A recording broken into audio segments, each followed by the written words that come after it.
लल्लू नाम का एक बैल दिन के समय यहाँ वहाँ घूम रहा था। घूमते घूमते लल्लू को बहुत तेज प्यास लग जाती है। बेचारा अपनी प्यास बुझाने के लिए पानी की तलाश करने लगता है। तभी लल्लू देखता है कि एक घर के बाहर पानी की एक बाल्टी रखी है। लल्लू पानी देखकर बहुत खुश होता है। अरे वाह, आखिर मुझे पानी मिल गया। अब जल्दी से पानी पी लेता हूँ क्योंकि अब मेरे घर जाने का समय हो गया है। इतना बोलकर लल्लू उस बाल्टी में रखा पानी पीने लगता है। तभी उस घर का मालिक बाहर आता है और लल्लू को इस तरह उसकी बाल्टी में मुंह डालकर पानी पीता देखकर उसको गुस्सा आ जाता है और वो गुस्से में अपने घर के अंदर जाता है और एक डंडा लेकर आता है। आज तो मैं इस निकम्मे बैल को छोड़ूंगा नहीं। अरे किससे पूछकर इसने मेरी बाल्टी से पानी पिया, इसकी वजह से पूरा पानी ही खराब हो गया। आज तो मैं इसे मार मार कर सीधा कर दूंगा ताकि दोबारा ये फिर कभी यहां ना आए। इतना बोलकर घर का मालिक डंडे से लल्लू को मारने लगता है। बेचारा लल्लू बहुत जोर से चिल्लाने लगता है। मालिक मुझे माफ कर दीजिए, मुझे बहुत दर्द हो रहा है। मुझे मत मारिए, मैं कभी आपके घर के आसपास भी नहीं भटकूंगा। मुझे छोड़ दीजिए, मुझे बहुत दर्द हो रहा है। मुझे बहुत प्यास लगी थी इसीलिए मैंने पानी पिया। अरे तो निकम्मे, तुझे मेरा ही घर मिला था क्या पानी पीने के लिए? न जाने कहां कहां तू घूमता होगा और अपने इस गंदे मुंह से मेरी पूरी बाल्टी को खराब कर दिया तूने। मालिक मुझे छोड़ दीजिए, मैं कभी आपके घर के आसपास नहीं भटकूंगा। ऐसे ही शाम को लल्लू अपने घर जाता है।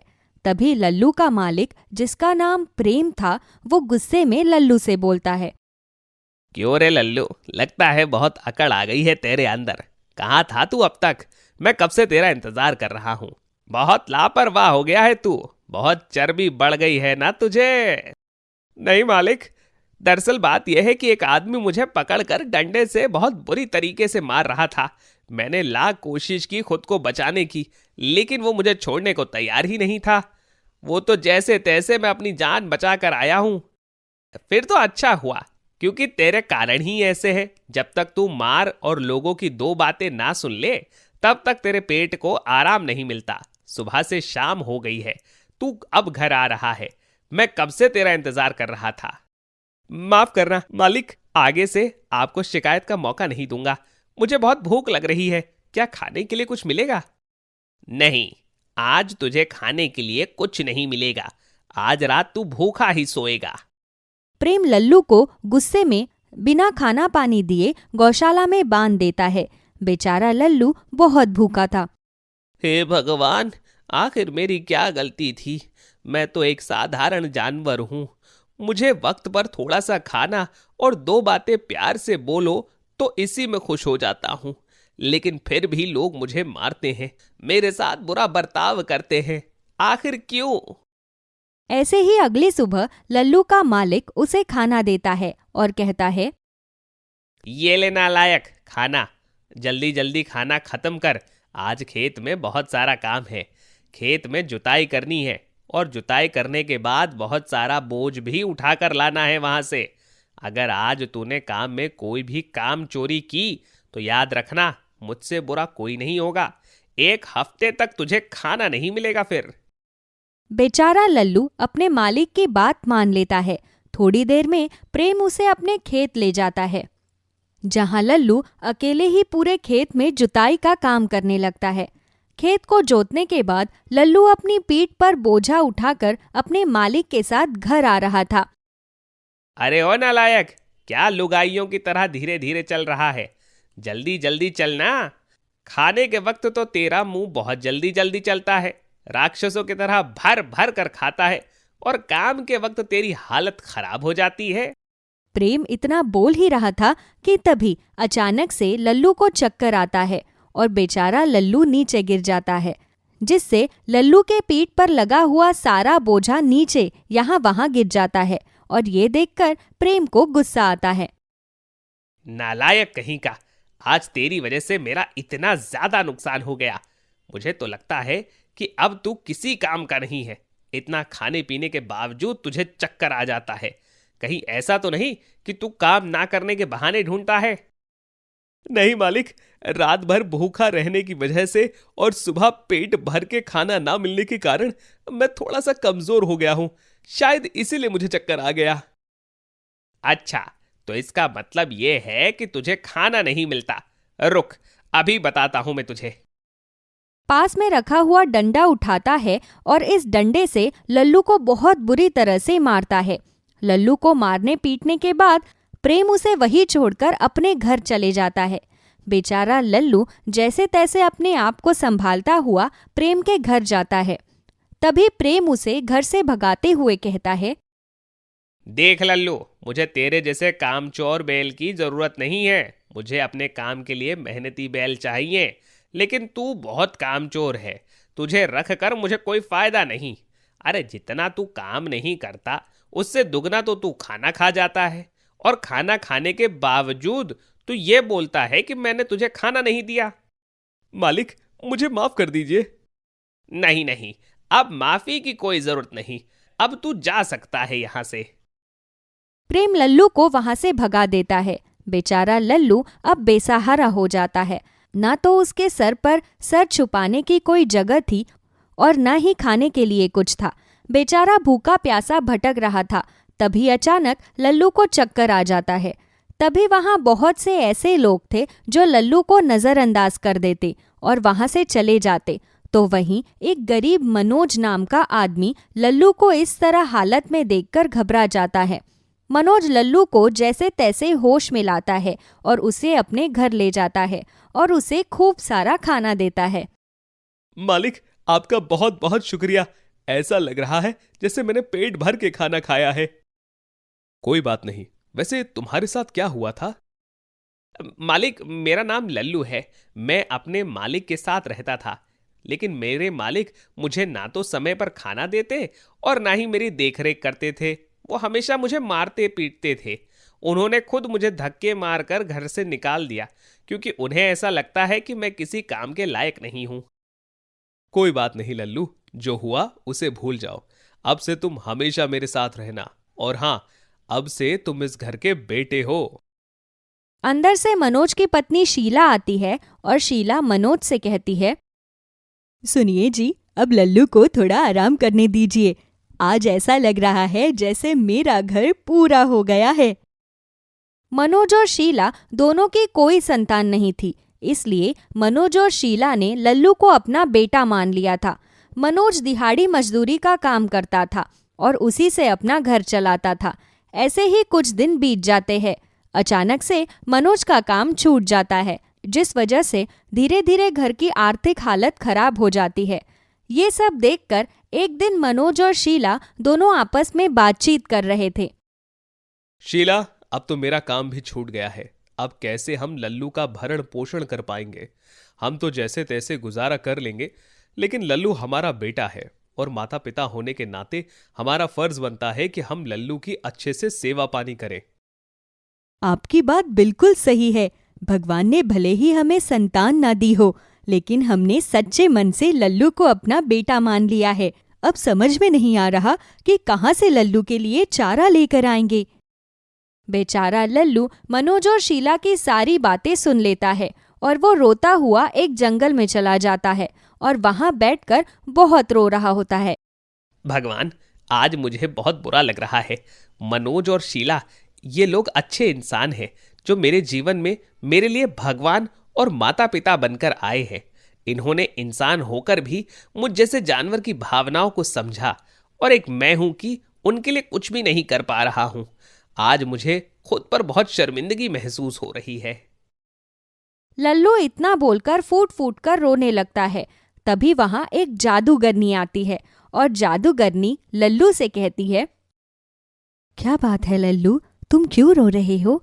तुम तो हंसते हुए बहुत अच्छे लगते हो।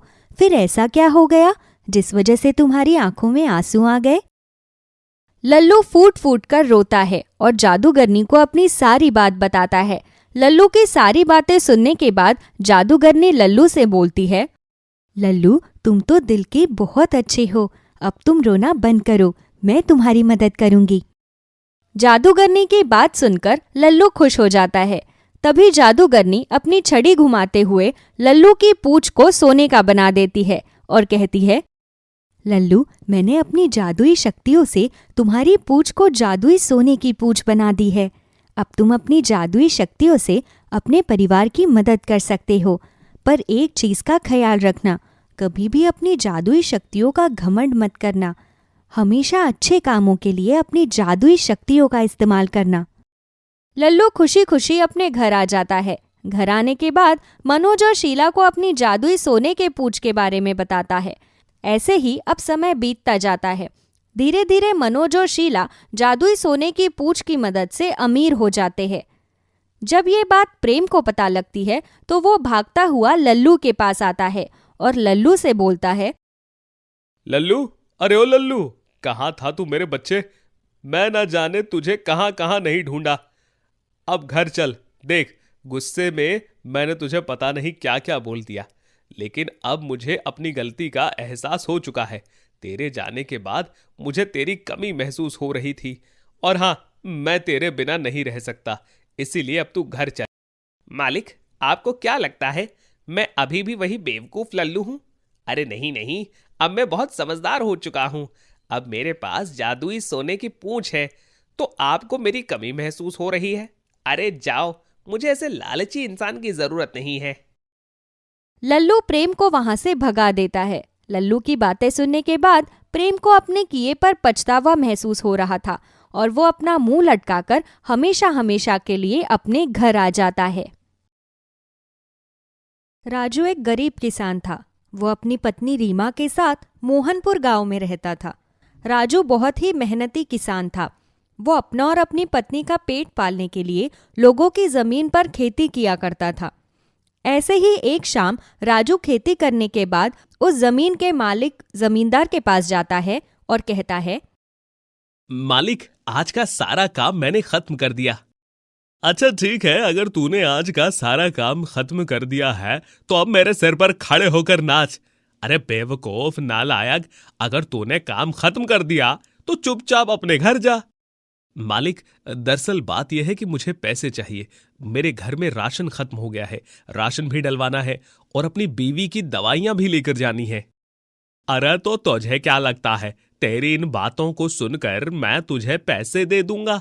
तेरे घर में राशन हो या ना हो, मुझे इससे जरा भी फर्क नहीं पड़ता। तेरी बीवी बीमार रहे या ठीक रहे, मुझे इससे कोई फर्क नहीं पड़ता। अब चुपचाप यहां से जा। राजू मुंह लटकाकर वहां से निकल जाता है और रास्ते भर यही सोच रहा था कि कैसे पत्नी का इलाज करवाया जाए। थोड़ी देर बाद राजू अपने घर पहुंच जाता है और घर में जो कुछ भी था उसी से दोनों पति पत्नी खाकर अपने पेट को शांत कर लेते हैं। तभी उसकी बीमार पत्नी राजू से कहती है, सुनिए जी, आपके मालिक ने आपको पैसे दिए क्या? दरअसल मेरी सारी दवाइयाँ खत्म हो चुकी है और अब तो बिना दवाइयों के मेरे से रहा ही नहीं जाता। क्या बताऊं रीमा, एक तो हमारे बुरे हालात, ऊपर से मेरा निर्दय मालिक। कितना भी बोलो लेकिन मालिक को कुछ भी असर नहीं होता। उल्टा 2-4 बात सुनाकर वो मुझे भगा देता है। अच्छा कोई बात नहीं, मेरी बात मानिए तो आप वहां से काम छोड़ दीजिए और अपने लिए कोई नया काम देखिए। मुझे नहीं लगता कि आपका मालिक पैसा देगा, और एक गरीब इंसान तो पैसों के लिए ही काम करता है, और जब पैसा ही ना मिले तो काम करने का कोई मतलब नहीं बनता। हाँ रीमा, तुम बिल्कुल ठीक कह रही हो। मैं अपने लिए अब कोई दूसरा काम देखूंगा। दोनों पति पत्नी थोड़ी देर बातचीत करते हैं और फिर सो जाते हैं। ऐसे ही अगली सुबह राजू काम की तलाश में घर से निकल जाता है और यहाँ वहाँ भटकने के बाद भी उसे कोई काम नहीं मिलता, तो वो थक हार के एक पेड़ की छांव में बैठ जाता है। तभी वहाँ एक बूढ़ी औरत आती है और राजू से कहती है, बेटा मेरी मदद करो, मुझे तुम्हारी मदद की जरूरत है, मेरी मदद करो बेटा। क्या हुआ अम्मा, आप ठीक तो है ना? बताइए, मैं आपकी कैसी मदद कर सकता हूँ? बेटा यहाँ पर कुछ लकड़ियाँ रखी है, वो तुम उठाकर मेरे घर तक पहुँचा दो। हाँ हाँ अम्मा, चलो मैं अभी पहुंचा देता हूँ। राजू उस बूढ़ी औरत की मदद करने के लिए लकड़ियों को उठाकर बूढ़ी औरत के घर छोड़ आता है। तभी बूढ़ी औरत उससे कहती है, बेटा, मेरी एक और मदद कर दो। हाँ बोलो अम्मा। बेटा, यहाँ मेरा एक कुआं है, वहां से मेरे लिए पानी भर कर ला दो। मेरे पैर में बहुत दर्द है और मैं अकेले ही रहती हूँ। मेरे अंदर इतनी ताकत नहीं है कि मैं कुएं से पानी भर कर ले आऊं। अच्छा ठीक है अम्मा, अभी लाता हूँ। राजू बूढ़ी के लिए पानी लेकर आता है और पानी लेकर रख देता है। बुढ़िया फिर से राजू से कहती है, बेटा, क्या तुम मेरी एक और मदद करोगे? हाँ अम्मा, बोलिए क्या करना है। कुछ नहीं बेटा, तुम बहुत अच्छे हो, बहुत दयालु हो तुमने मेरी बहुत मदद की है, इसलिए तुम्हारा बहुत बहुत शुक्रिया। अच्छा बेटा, मेरे पास मेरी 2 गाय हैं और वो गाय बहुत अच्छी है। अब मैं बहुत बूढ़ी हो चुकी हूँ, मुझसे अब अपनी दोनों गायों की सेवा पानी नहीं हो पाती, इसलिए मैं चाहती हूँ कि वो गाय अब तुम अपने पास रख लो। लेकिन अम्मा, आप तो मुझे जानती भी नहीं हो, आप मुझे अपनी गाय क्यों दे रही हो? मैं तो आपके लिए अनजान हूं ना। नहीं बेटा, मुझे जितना जानना था मैंने उतना जान लिया तुम्हें, और मेरा दिल कह रहा है कि तुम बहुत अच्छे हो, इसलिए मेरी दोनों गायों को हमेशा हमेशा के लिए अपने साथ ले जाओ। इतना बोलकर वो बूढ़ी औरत एक जादूगरनी बन जाती है और आसमान में चली जाती है। राजू को कुछ भी नहीं समझ आता, मगर फिर भी वो दोनों गाय को लेकर अपने घर चला जाता है। गाय को देखकर उसकी पत्नी उससे कहती है, अरे ये सब क्या है जी, किसको ले आए आप? अरे ये गाय हमारी ही है, अब हम दोनों ही इसकी देखभाल करेंगे।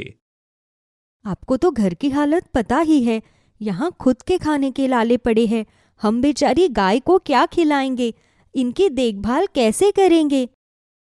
देखो, मुझे नहीं मालूम कि हम दोनों कैसे उनकी देखरेख करेंगे, लेकिन मैं उन्हें मना नहीं कर पाया। अरे किसे मना नहीं कर पाए?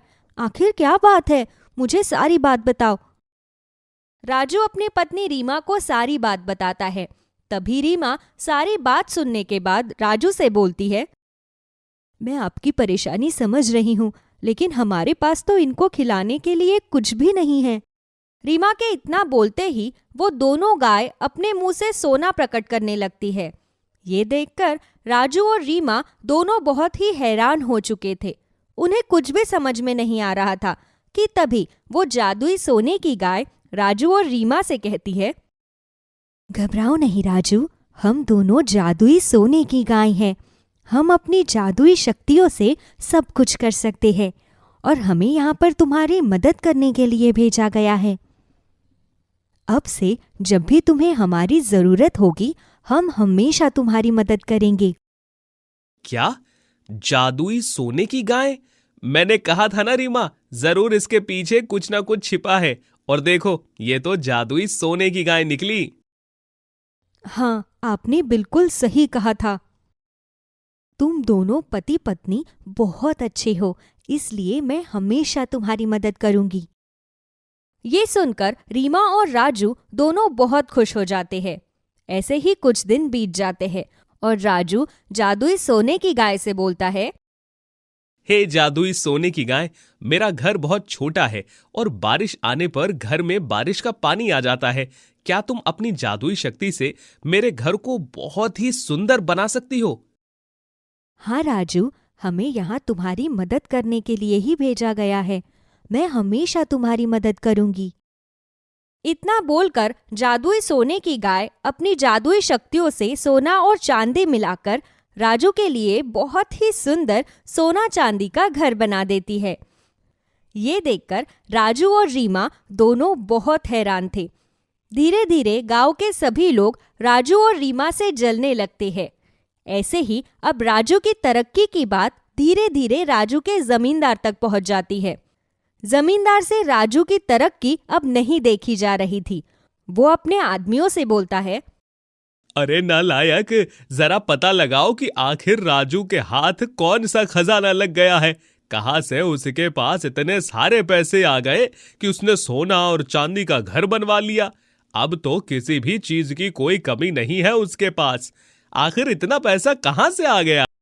मालिक, अच्छे लोगों के साथ हमेशा अच्छा होता है और राजू बहुत अच्छा इंसान है, इसीलिए भगवान ने उसे अमीर बनने का आशीर्वाद दिया है। ये सुनकर जमींदार को गुस्सा आता है और वो उस आदमी को खींचकर एक थप्पड़ मारता है और बोलता है, तुझे हरामखोरी करने के पैसे देता हूं क्या मैं? तुझे यहां मैंने राजू की तरफदारी करने के लिए नहीं बुलाया, बल्कि ये पता लगाने के लिए बुलाया है कि आखिर ऐसा क्या है जिससे राजू इतना अमीर हो गया है, और एक तू है कि मार खाने के काम कर रहा है। मालिक माफ करिएगा, हमसे भूल हो गई, आइंदा हम सोच समझ कर ही बोलेंगे।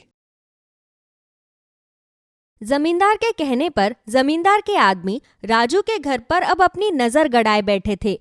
वो 24 घंटे राजू और उसकी पत्नी पर नजर रखते थे। आखिरकार राजू के आदमियों को जादुई सोने की गाय के बारे में पता चल ही जाता है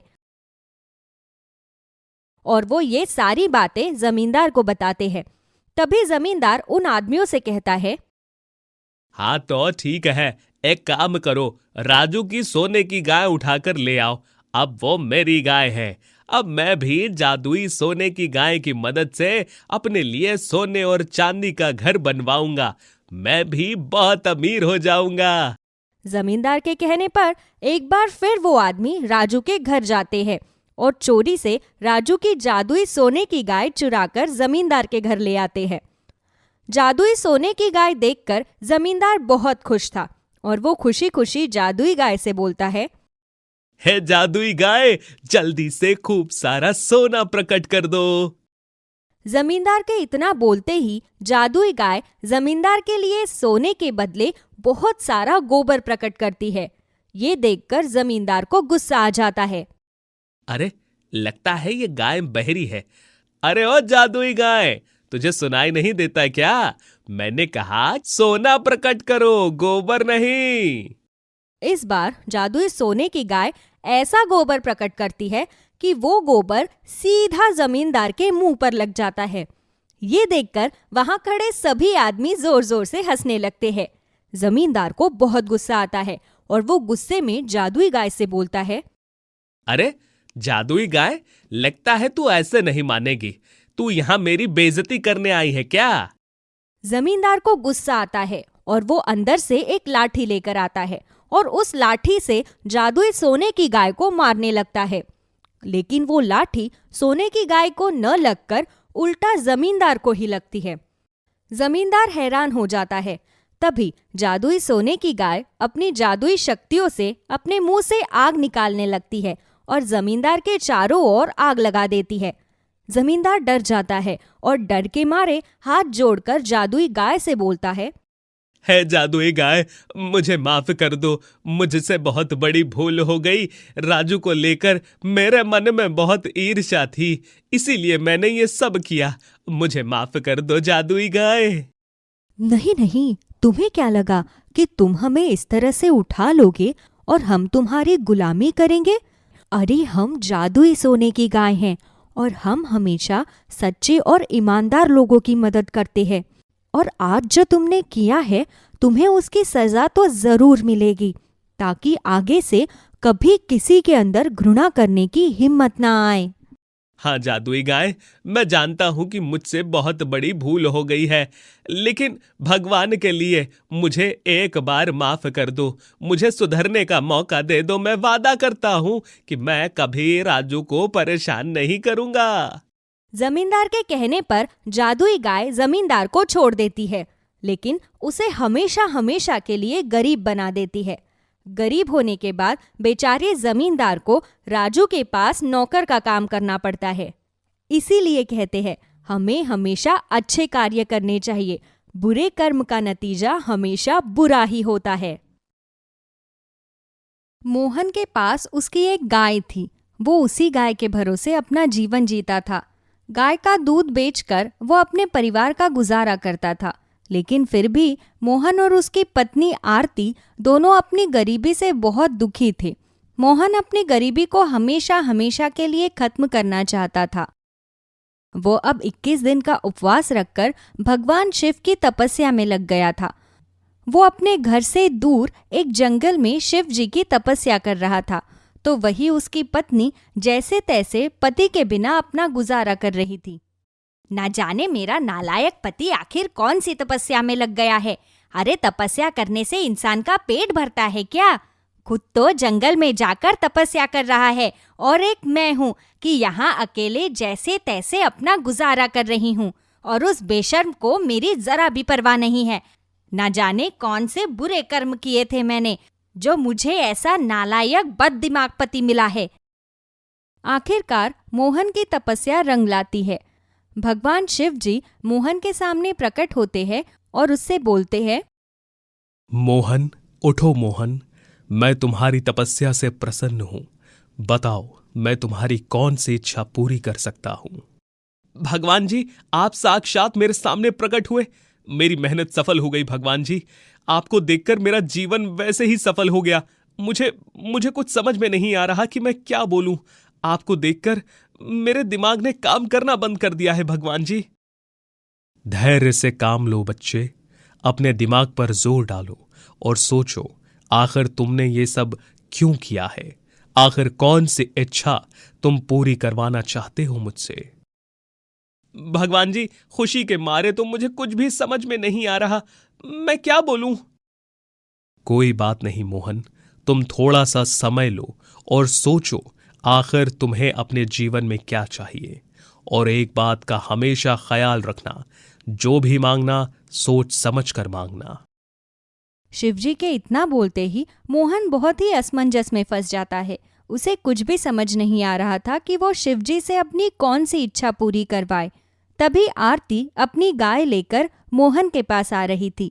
जैसे ही मोहन की नजर अपनी गाय पर जाती है, वो शिवजी से बोलता है, भगवान जी, आप मेरी गाय के सींग को सोने के बना दो।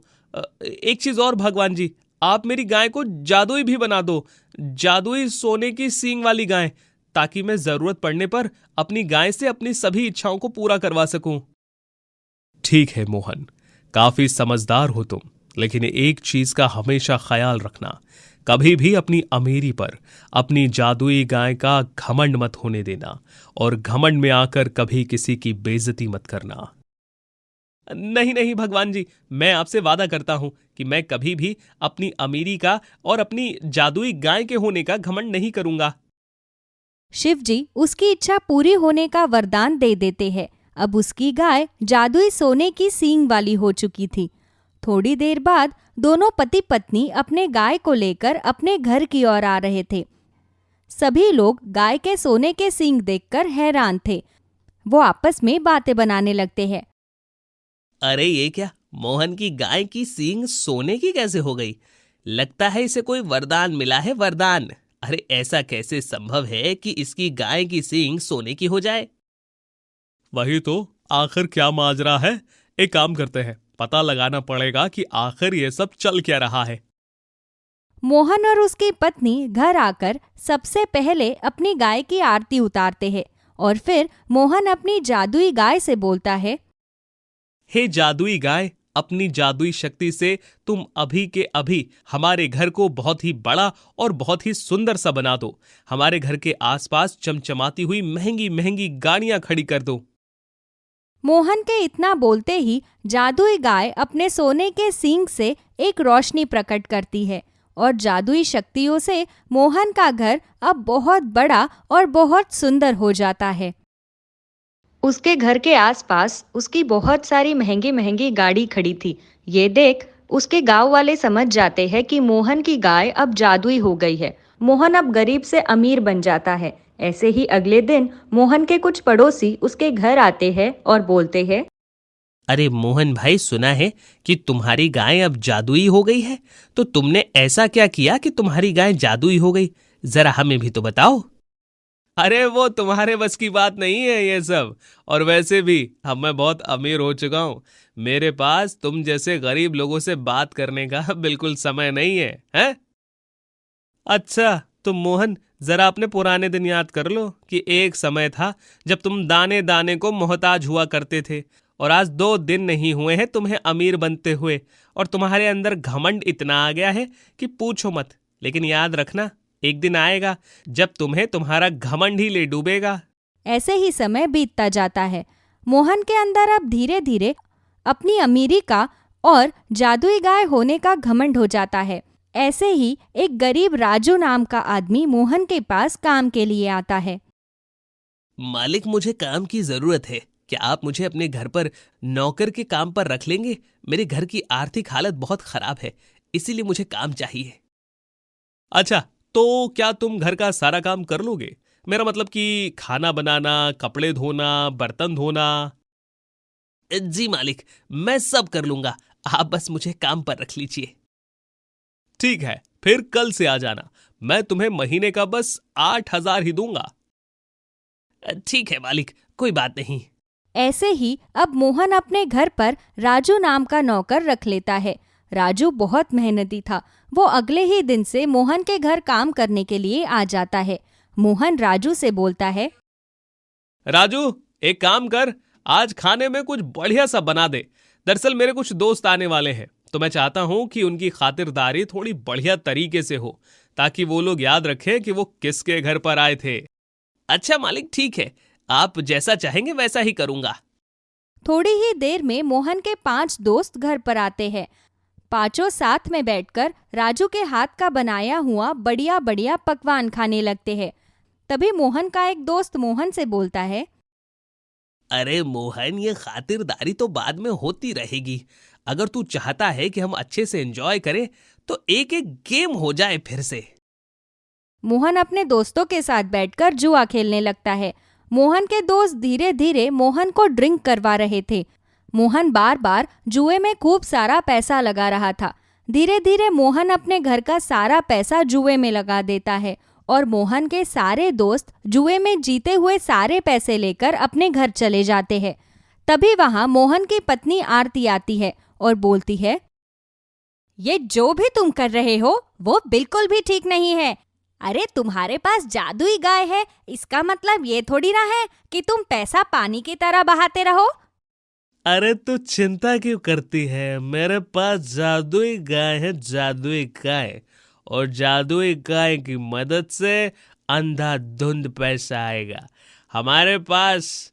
हमें कहीं नौकरी की टेंशन वेंशन नहीं करनी। याद करो, शिवजी ने क्या कहा था कि कभी भी अपनी जादुई गाय और अमीरी का घमंड मत करना और ना ही कभी इसका गलत इस्तेमाल करना। अरे मेरी भगवान, तू इतना चिंता क्यों करती है? मैं हूं ना। बहुत सोच समझकर भगवान जी से मैंने ये वरदान मांगा था। राजू, अरे ओ राजू, कहाँ मर गया निकम्मा? जरा इधर आ मेरे पास। जी मालिक। तू अपने घर जा, कल से तुझे यहाँ आने की जरूरत नहीं। मैं अपने लिए एक नया नौकर रखूंगा। तेरे हाथ के बने हुए खाने में जरा भी स्वाद नहीं था। मेरे सारे दोस्त मेरा मजाक बना रहे थे। नहीं नहीं मालिक, आपको कोई गलतफहमी हुई होगी। आप एक बार खाना खाकर तो देखिए मालिक। मालकिन, मालिक तो नशे में है। आप एक बार खाना खाकर देख लीजिए। मैंने खाना बहुत मेहनत से बनाया है, बहुत प्यार से बनाया है। अरे रहने दे राजू, अभी वैसे भी मेरा दिमाग बहुत खराब है। मुझे अच्छे से पता है कि तूने खाना बहुत अच्छा बनाया है, लेकिन ये मेरा नशेड़ी पति कभी नहीं सुधरने वाला। और राजू, अभी तू अपने घर जा, कोई तुझे काम पर से नहीं निकालेगा। ऐसे ही अगले दिन मोहन का नशा उतर जाता है। तभी उसके दरवाजे पर एक भूखी प्यासी बूढ़ी औरत आती है और वो मोहन के घर का दरवाजा खटखटाने लगती है। तभी मोहन दरवाजा खोलता है और बोलता है, अरे क्या हुआ बुढ़िया, क्यों मेरे घर का दरवाजा पीट रही है? जा यहाँ से, कुछ नहीं है मेरे पास। सुबह सुबह ये अपनी घटिया सी शक्ल लेकर आ जाती है। अरे बेटा, मुझे बहुत भूख लगी है, थोड़ा सा खाना दे दे। तो बुढ़िया चुपचाप जा यहाँ से। मेरे पास तुझे देने के लिए कुछ भी नहीं है, और तुम जैसे गरीब भिखारियों की आदत होती है यहाँ वहां भीख मांगने की। चुपचाप जा यहाँ से, दोबारा अपनी शक्ल लेकर यहाँ मत आना, वरना मुझसे बुरा कोई नहीं होगा। तभी वहां आरती खाना लेकर आती है और उस बूढ़ी औरत को देती है। लेकिन तभी मोहन वो खाना आरती से छीन लेता है और बोलता है, आरती, ये मत बोलो कि ये खाना सिर्फ और सिर्फ मेरी तपस्या के कारण ही आ रहा है। अगर मैं 21 दिन का उपवास ना रखता तो शिवजी मुझसे प्रसन्न ना होते और ना वो मुझे जादुई सोने की सींग वाली गाय का वरदान देते। अरे नालायक आदमी, किसी भूखे का पेट भरना ही सबसे बड़ा पुण्य का काम होता है। अब हम अपने दरवाजे से इन अम्मा को भूखे प्यासे तो नहीं भेज सकते ना। ए बुढ़िया, चल निकल यहाँ से। और आरती, तुम खबरदार, अगर तुमने मुझसे बिना पूछे कोई भी काम किया तो मैं तुम्हें तुम्हारे मायके भेज दूंगा। मोहन के अंदर अब अपनी अमीरी और बहुत सारा पैसे का घमंड आ चुका था। तभी वो बूढ़ी औरत शिवजी का रूप ले लेती है। शिवजी को देखकर मोहन घबरा जाता है और शिवजी मोहन से कहते हैं, मोहन, मैं तो यहां तुम्हारी परीक्षा लेने आया था और तुम अपने घमंड में इतना चूर हो गए कि तुमने सामने वाले का दर्द देखा ही नहीं। मैंने तुमसे कहा था कि तुम कभी भी अपनी अमीरी, अपने पैसे, अपनी जादुई सोने की सींग वाली गाय का घमंड मत करना, लेकिन तुमने घमंड करके अपना सब कुछ बर्बाद कर दिया। इसीलिए मैं तुमसे तुम्हारा सब कुछ हमेशा हमेशा के लिए वापस लेता हूं। हे प्रभु, मुझे माफ कर दीजिए। मैं एक नादान बालक हूँ, जाने अनजाने में मुझसे भूल हो गई। मुझे एक और मौका दे दीजिए। मैं वादा करता हूँ कि मैं दोबारा फिर से वही गलती नहीं करूंगा। शिवजी तुरंत वहां से गायब हो जाते हैं। शिवजी के गायब होते ही मोहन फिर से पहले की तरह गरीब हो जाता है। उसकी गाय के सींग अब पहले की तरह एक साधारण गाय के सींग की तरह हो जाते हैं। ये देखकर मोहन बहुत बुरी तरह से रोने लगता है। तभी उसकी पत्नी उससे बोलती है, ए जी, ये जो कुछ भी हुआ है ना, सिर्फ तुम्हारी वजह से ही हुआ है। तुम्हारे पास सब कुछ था और तुमने वो सब कुछ अपने घमंड के कारण ही गवा दिया है। आरती, मुझसे बहुत बड़ी भूल हो गई। जो कुछ हुआ है सिर्फ और सिर्फ मेरी वजह से ही हुआ है। मुझे कहीं ना कहीं अपने अमीर होने का घमंड हो चुका था। मोहन को अपने किए पर बहुत पछतावा हो रहा था।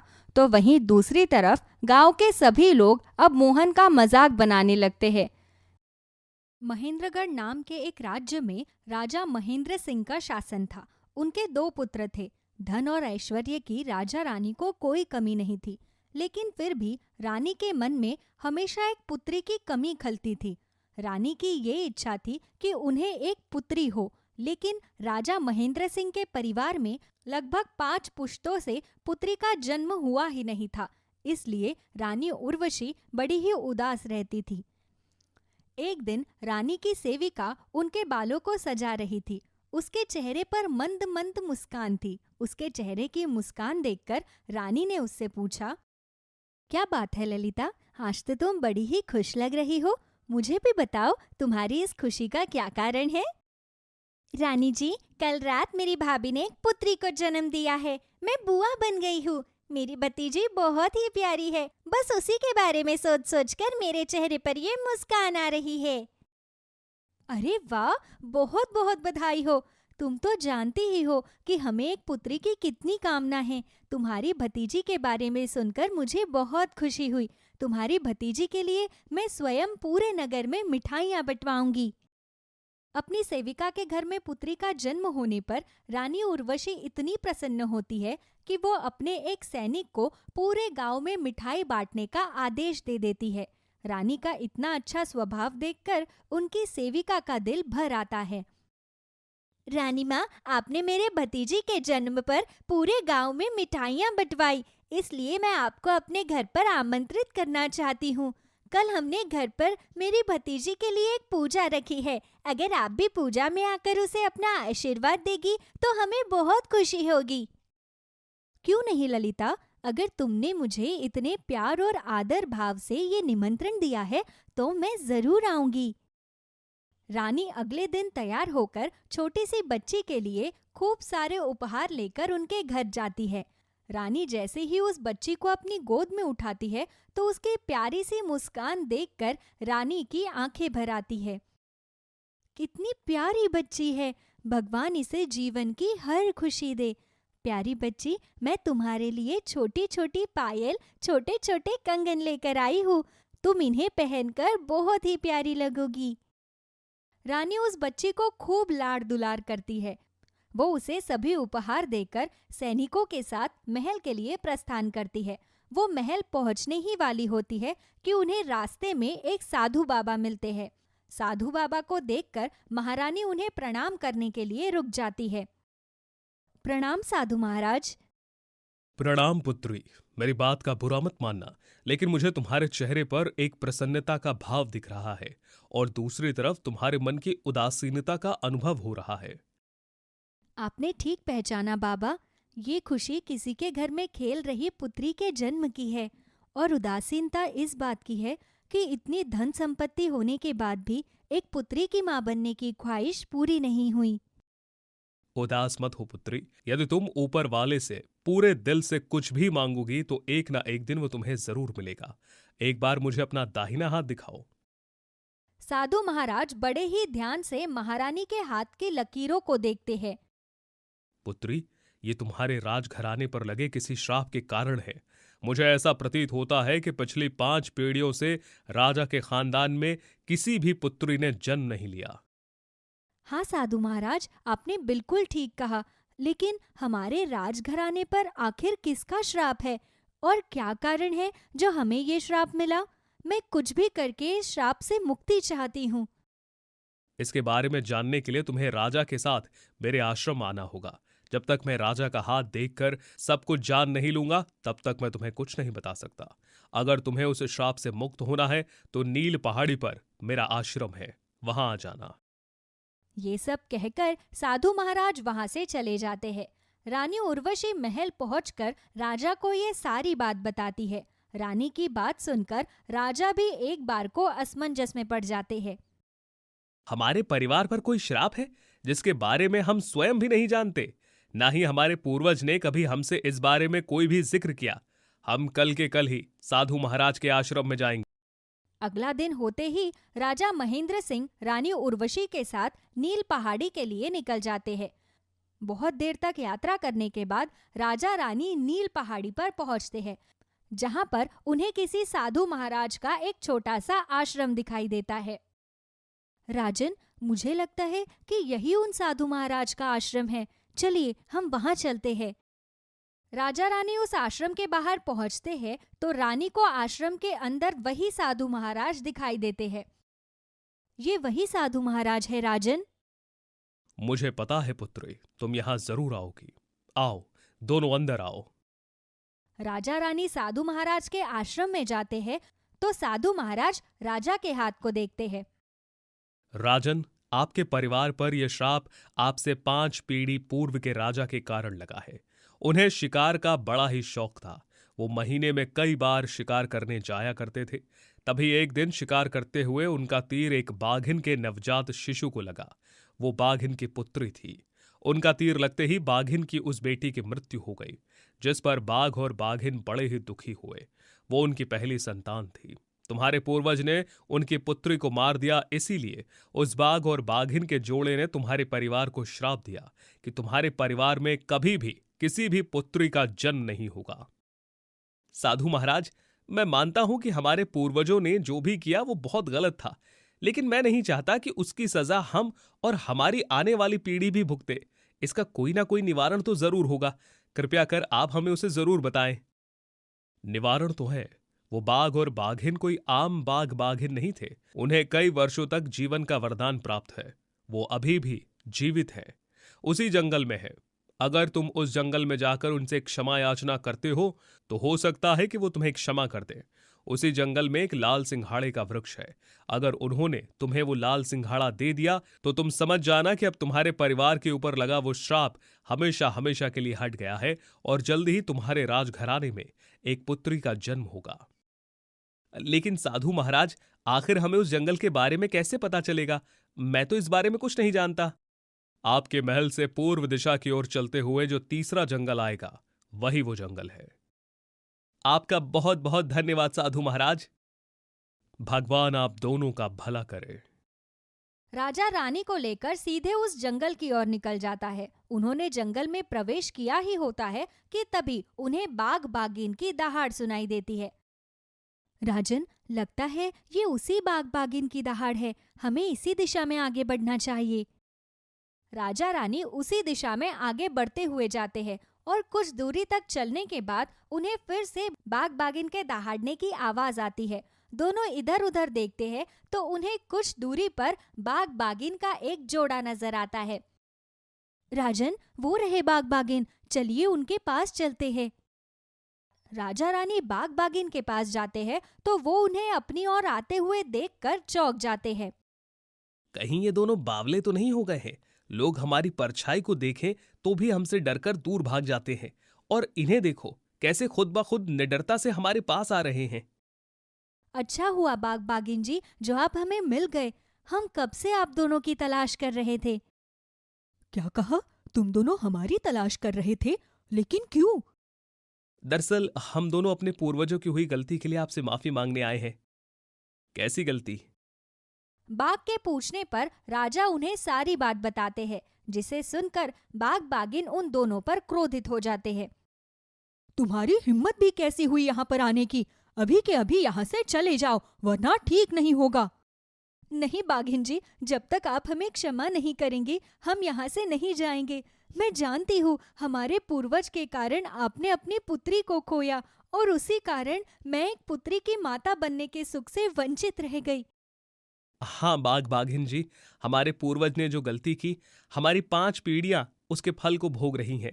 हम आपसे एक क्षमा याचना करते हैं, कृपया हमें क्षमा कीजिए। हम नहीं चाहते कि हमारे पूर्वज की गलती की सजा हम और हमारी आने वाली पीढ़ियां भुगतें।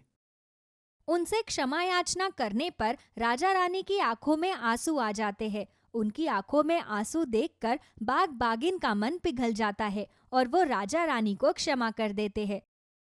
तुम्हारी आंखों में पछतावे के आंसू देखकर हम तुम्हें क्षमा कर रहे हैं, लेकिन तुम्हें हमसे ये वादा करना होगा कि तुम कभी भी किसी जीव को हानि नहीं पहुंचाओगे। हम आपको वचन देते हैं कि कभी किसी जीव को नुकसान नहीं पहुंचाएंगे। ये सुनकर बाग बागिन के चेहरे पर मुस्कान आ जाती है। तभी बागिन कहती है, आप दोनों यहीं रुकिए, मैं अभी आपके लिए कुछ लेकर आती हूँ। बाघिन जंगल के अंदर जाती है और कुछ देर में वापस लौट कर आती है। ये लो रानी, ये इस जंगल का जादुई लाल सिंघाड़ा है। इसे खाने से तुम्हारी होने वाली संतान एक पुत्री ही होगी और वो बड़ी ही शांत, सुशील, सुंदर और गुणवान होगी। आपका बहुत बहुत धन्यवाद। उन दोनों को धन्यवाद करके राजा रानी वापस अपने महल आ जाते हैं। रानी उसी दिन उस लाल सिंघाड़े को खा लेती है और तभी लगभग 1 वर्ष बाद रानी एक बहुत ही प्यारी सी बेटी को जन्म देती है। इतनी पीढ़ियों के बाद राजघराने में पुत्री के जन्म होने पर पूरे नगर में खुशी की लहर दौड़ पड़ती है। सारे नगरवासियों के लिए शाही भोजन का प्रबंध किया जाए। हर नगरवासी के घर में सोने की अशर्फियां बांटी जाएं। अपनी पुत्री के होने की खुशी में राजा खूब दान पुण्य करते हैं। तभी कुछ दिन बाद वो बाग बागिन भी राजा की पुत्री से मिलने आते हैं और उसे ढेर सारा आशीर्वाद देते हैं। राजा रानी अब अपने 2 पुत्रों और पुत्री के साथ बड़े ही आनंद से अपना जीवन बिताते हैं। उनकी पुत्री के जन्म के बाद अब उनका राज्य उन्नत हो जाता है। दोनों भाई भी अपनी छोटी बहन राजकुमारी रत्नप्रिया से बहुत लाड़ दुलार करते हैं। इस तरह उनका परिवार पूरा हो जाता है और वो सभी मिलजुल कर हंसी खुशी अपनी जिंदगी व्यतीत करते हैं।